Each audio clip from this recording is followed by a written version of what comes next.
আমি খুব দুঃখ পাই এই সংসদ, যে সংসদে ইলিয়াস আলীর ওয়াইফ বসে আছে, যে সংসদে হুম্মাম কাদের বসে আছে, যে সংসদে আরমান বসে আছে, সেই সংসদে আপনার গুম অধ্যাদেশ বাতিল করে দেয়, সেই সংসদে মানবাধিকার কমিশন বাতিল করে দেয়। আমরা কিচ্ছু করতে পারলাম না।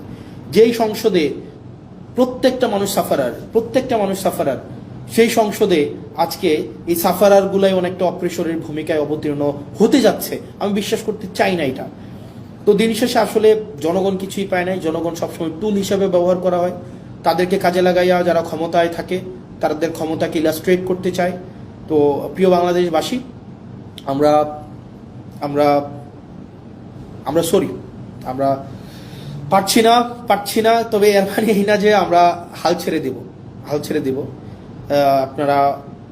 আমরা আমাদের শেষটা দিয়ে,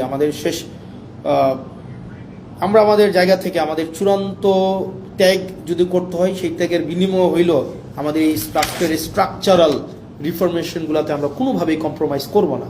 আপনারা একবার ভাবেন তো, আপনারা এখন যারা আমাকে দেখছেন, এই পাশে যারা কেউ আমাকে দেখছেন, কেউ আমাকে শুনছেন, কেউ আমাকে গালাগালি করছেন, আপনারা যারা গালাগালি করছেন তারা সহ আপনাদের সবাইকে একটা প্রশ্ন।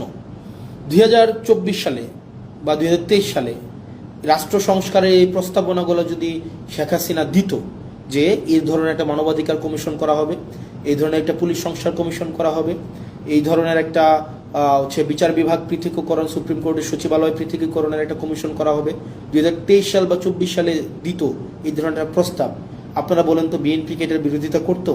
বিএনপি এটার বিরোধিতা করতো না। বিএনপি এগুলোকে লুফে নিত। এই রাষ্ট্র কাঠামোর এই প্রস্তাবটাকে বিএনপি লুফে নিত। তার মানে বিরোধী দলে থাকতে মানবাধিকার আরাম, সরকারি দলে আসলে সেটা হয়ে যায় হারাম।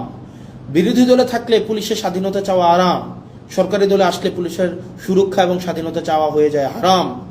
বিরোধী দলে থাকলে বিচার বিভাগের স্বাধীনতায় রাস্তা গরম করতে দেখা যায়, কিন্তু সরকার গঠন করার পরে আর এই হচ্ছে আপনার বিচার বিভাগের স্বাধীনতা তখন হয়ে যায় হারাম।